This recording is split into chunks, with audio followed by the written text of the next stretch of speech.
LIS classes में आपका स्वागत है। हम लोग इस क्लास में आज का सेशन जिस टॉपिक को कवर करेंगे वह है DDC की विशेषता।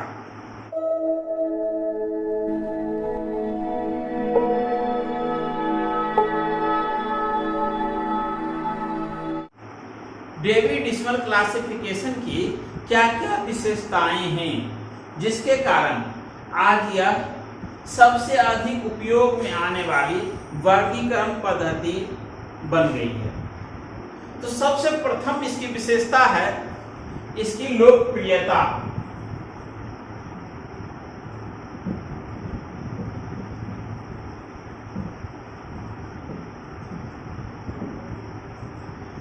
यह वर्गीकरण पद्धति आज विश्व के अधिकतर देशों की लाइब्रेरी में उपयोग में लाई जाती है। अगर हम यह कहें कि विश्व के 2/3 लाइब्रेरी में DDC पद्धति के द्वारा क्लास नंबर का निर्माण किया जाता है तो कोई अतिशयोक्ति नहीं होगी। यानी कि यह पद्धति आज इतने लोकप्रिय है कि कहीं भी अगर हम किसी लाइब्रेरी प्रोफेशनल को बोलते हैं कि DDC के द्वारा क्लास नंबर डालें, वह यह नहीं कहेगा कि यह होता क्या है। DDC के बारे में सभी लोग, सभी लाइब्रेरी प्रोफेशनल्स जानते हैं कि यह एक वर्गीकरण पद्धति है। ठीक है। उसके बाद दूसरा है इसकी विशेषता, दूसरी विशेषता है अंकन।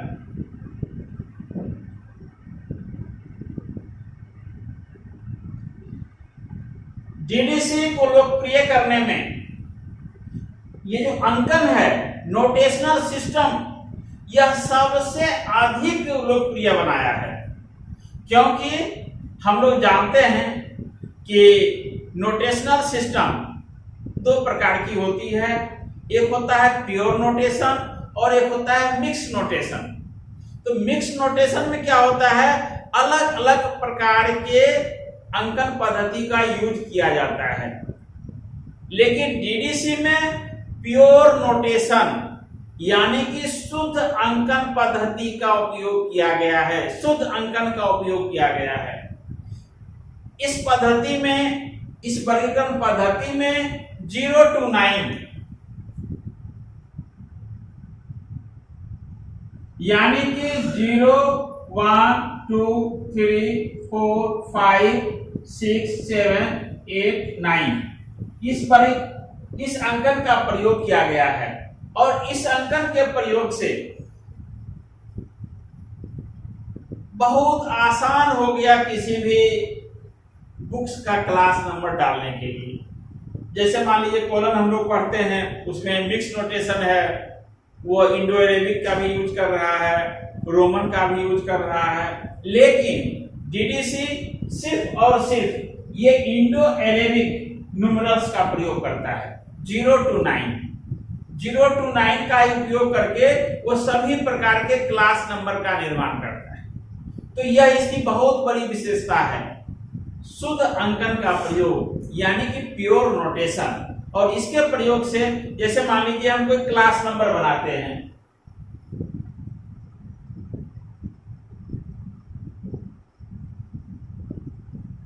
तो इसके लिए 300 का उपयोग किया गया है।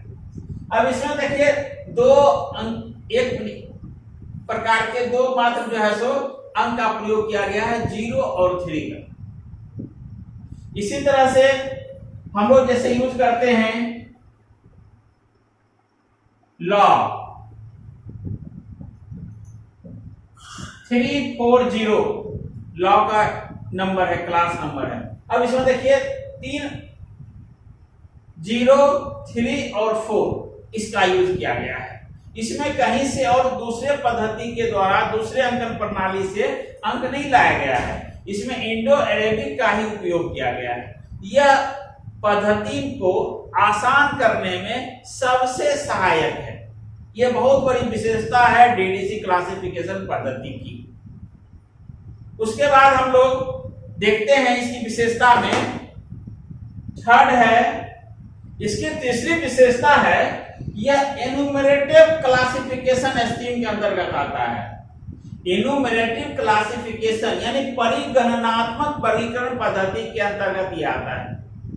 इसमें अधिकतर जो विषय हैं या क्लास नंबर बना बनाया मिल जाता है।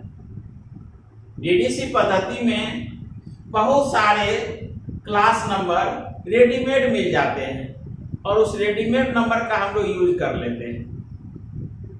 जैसे library of Congress classification scheme में सारे के सारे क्लास नंबर बने बनाए होते हैं।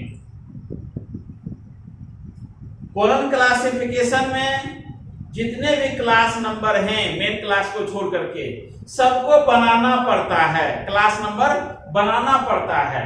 लेकिन जीडीसी में कुछ क्लास नंबर को बनाना भी पड़ता है, लेकिन अधिकतर क्लास नंबर बने बनाए रहते हैं। आप आसानी से उसको लिख सकते हैं, उसको आसानी से कॉपी कर सकते हैं। जैसे देखिए इंडियन हिस्ट्री,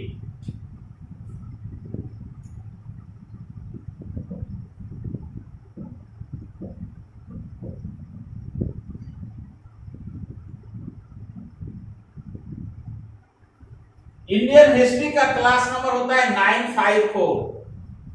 अब आप देखिए 954 आपको बना बनाया शेड्यूल में दिया हुआ। हिस्ट्री मेन क्लास में आप जाइए 900 के बाद जाइए 930, वहां से फिर आगे बढ़िए 940, 950 एशियन हिस्ट्री है और 950 के बाद उसी में जब आगे जाइएगा तो 954 इंडियन हिस्ट्री, ये रेडीमेड नंबर बना हुआ है। तो ये पद्धति जो है इसको हम लोग कहते हैं इन्यूमरेटिव क्लासिफिकेशन पद्धति।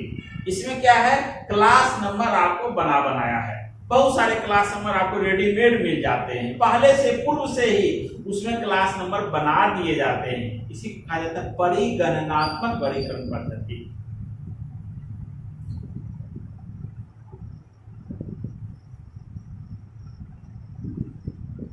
इसकी चौथी विशेषता है सिंपलिसिटी, सरलता। इतने सरल हैं, इसका उपयोग करना इतना आसान है कि यह पद्धति अधिकतर लोग चाहते हैं कि हम इसका प्रयोग करें। अधिकतर लाइब्रेरी में जो पढ़ाई कम भी किए हुए हैं लाइब्रेरी प्रोफेशनल, वो इसको उपयोग करना चाहते हैं, क्योंकि इसका उपयोग करना बहुत ही सरल है। और यूजर जो कि किसी क्लासिफिकेशन पद्धति को नहीं जानता है, वह भी इसका आसानी से बता सकता है। नंबर की इंडियन हिस्ट्री है तो 954 है, वो अगर 954 नहीं पढ़ता है तो 954 पढ़ेगा, 954 पढ़ेगा, लेकिन वो 954 पढ़ेगा। लेकिन दूसरे पद्धति में क्या है कि कहीं एक्स रहेगा, कहीं बी रहेगा, कहीं टी रहेगा, कहीं उसमें रोमन में और कुछ आएगा, फिर 1 2 3 कुछ भी, यानी कि मिक्स करके दिया हुआ रहेगा। पढ़ने में भी सहूलियत नहीं होती है। तो इसका इतना आसान है, सरल है। इसकी सबसे बड़ी ये भी एक बहुत बड़ी विशेषता है कि सिंपलिसिटी है, इसमें बहुत ही सरलता है। बहुत सरलता के साथ इसको आप समझ सकते हैं, देख सकते हैं। इसीलिए डीडीसी परिक्रम पद्धति आज इतनी अधिक पॉपुलर हो रहा है। उसके बाद हम लोग देखते हैं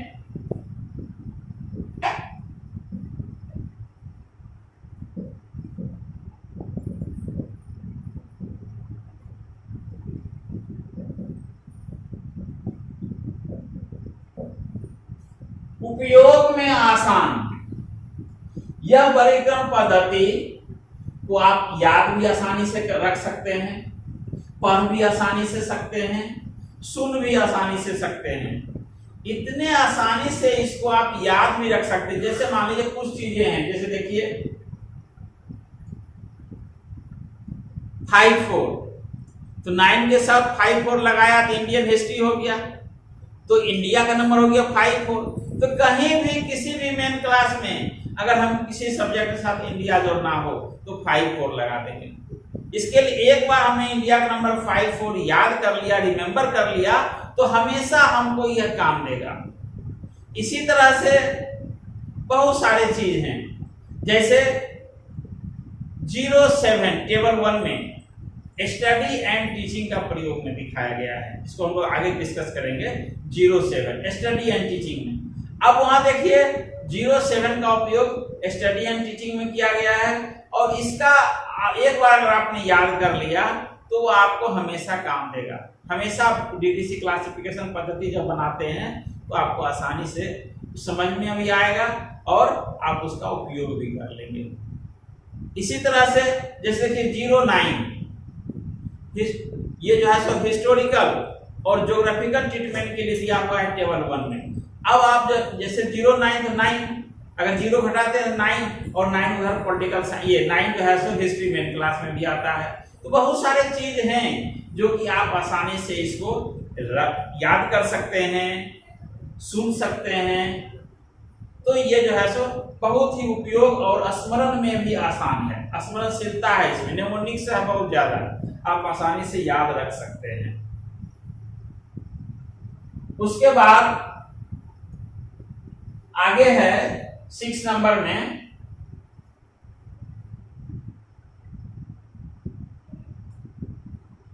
इसके बाद 6 नंबर में है दशमलव का प्रयोग। देखिए इसमें दशमलव का प्रयोग किया गया है। जैसे कि बहुत सारे परिक्रम पद्धति में अलग अलग प्रकार के कनेक्टिंग सिंबल लगाए गए हैं, अलग अलग कनेक्टिंग सिंबल का यूज किया जाता है। इसमें अलग अलग कनेक्टिंग सिंबल कहीं यूज नहीं है, सिर्फ और सिर्फ 3 अंकों के बाद दशमलव का प्रयोग करते हैं। और आगे अगर मान लीजिए अंकों को दिखाना रहता है, मान लीजिए कि अगर हमें 5 अंकों का कोई क्लास नंबर बन गया तो 3 अंकों के बाद हम दशमलव लगाते हैं और उसके बाद 2 अंकों का प्रयोग करते हैं। जैसे देखिए मान लीजिए 425.54 है, तो इसमें क्या है 5 अंकों का है, 3 अंक के बाद दशमलव का प्रयोग किए। इसमें दशमलव का कोई खास मीनिंग नहीं आता है, या कहीं भी आगे पीछे हो सकता। दशमलव जो है 3 अंकों के बाद ये लगता है, अगर मान लीजिए 3 अंकों से ज्यादा रहे तो हम लोग दशमलव का प्रयोग करेंगे 3 अंकों के बाद। और उसके बाद प्रत्येक 3 अंक के बाद एक स्पेस छोड़ते जाते हैं, लिखते जाते हैं, जिसको हम लोग आगे देखेंगे। तो इस प्रकार से दशमलव का प्रयोग करने से क्या हुआ, यह बहुत ही पद्धति आसान हो गया। अलग अलग प्रकार के कनेक्टिंग सिंबल का प्रयोग इसमें नहीं किया गया है, और जब अलग अलग प्रकार के कनेक्टिंग सिंबल का यूज नहीं होता है तो वह बहुत ही सरल हो जाता है और आसान हो जाता है। इसकी अगली विशेषता है सापेक्षिक अनुक्रमणिका का प्रावधान। अब समझिए कि शेड्यूल जो है काफी थिक हो जाती है, टेबल भी में भी बहुत सारे शब्दों का प्रयोग किया गया है, अंकों का प्रयोग किया गया है। उनको ढूंढने के लिए एक इंडेक्स का प्रयोग किया गया। एक इंडेक्स, 3rd वॉल्यूम जो है वो इंडेक्स है, और चूंकि ये 19वां एडिशन तक 3rd वॉल्यूम है तो 19वां एडिशन के बाद 4th वॉल्यूम हो जाता है 20वां एडिशन से। तो जो लास्ट वॉल्यूम होता है वो रिलेटिव इंडेक्स है। तो डीडीसी का जो 19वां एडिशन है उसमें जो लास्ट वॉल्यूम है वो रिलेटिव इंडेक्स है, और रिलेटिव इंडेक्स में हम लोग को ढूंढने के लिए आसान तरीका का उपयोग किया गया है। एक ही साथ बहुत सारे सब्जेक्ट का नंबर दिया हुआ है, और उसमें जो आवश्यकता हमें होती है हम उसको सेलेक्ट करते हैं। रिलेटिव इंडेक्स बहुत ही इंपॉर्टेंट है, और आसानी से हम इसे ढूंढ सकते हैं क्लास नंबर, और वहां से शेड्यूल में जा सकते हैं, वहां से टेबल्स में जा सकते हैं, और वहां से नंबर को ला करके ढूंढ सकते हैं। तो इस प्रकार से डीडीसी वर्गीकरण पद्धति काफी पॉपुलर वर्गीकरण पद्धति है। इसका उपयोग करना आसान है, इसको याद रखना आसान है, और यही कारण है कि विश्व के अधिकतर देशों में इसका प्रयोग किया जाता है। उसके बाद इसकी एक और विशेषता है जो बहुत ही इंपॉर्टेंट विशेषता है,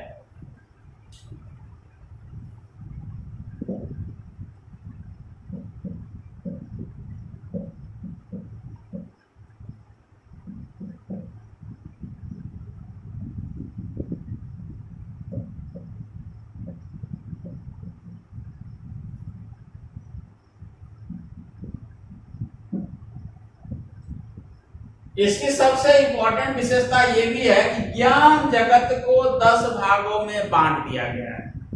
मेलविल डेवी का कहना था कि वर्ल्ड में जितने भी नॉलेज हैं वह नॉलेज यही 10 भाग में आएंगे। जैसे 0 जनरलिया को लाया उन्होंने, 1 फिलोसफी से और उससे रिलेटेड सब्जेक्ट को लाया, 2 रिलीजन को उसमें उन्होंने डाला, 3 social science, 4 linguistics, 5 pure science, 6 literature 6 applied science का उपयोग किया गया 6 में, 7 आर्ट्स का प्रयोग किया गया, 9 हिस्ट्री ज्योग्राफी और उससे रिलेटेड सब्जेक्ट का प्रयोग किया गया। तो इस प्रकार से 10 मेन क्लास में इन्होंने वर्ल्ड के नॉलेज को बांटा है। इनका कहना था कि विश्व में जितने भी ज्ञान हैं, जितने भी पुस्तकें हैं, उनको हम इसी 10 भागों में बांट सकते हैं और इसी से मेरा जो है वर्ल्ड के नॉलेज को हम जो है सो हम परिवर्तन कर लेते हैं। यह विशेषता जो है सो जो फर्स्ट एडिशन से चला रहा है वह अभी भी चल रहा है। इस प्रकार से इन्होंने जो पद्धति दिया, ये कितनी वैज्ञानिक पद्धति इन्होंने डेवलप किया जिसका प्रयोग अभी भी हो रहा है। ठीक है, तो आज हम लोग इतना ही डिस्कस करते हैं, फिर नेक्स्ट क्लास में हम लोग डिस्कस करेंगे नेक्स्ट टॉपिक को। Thank you.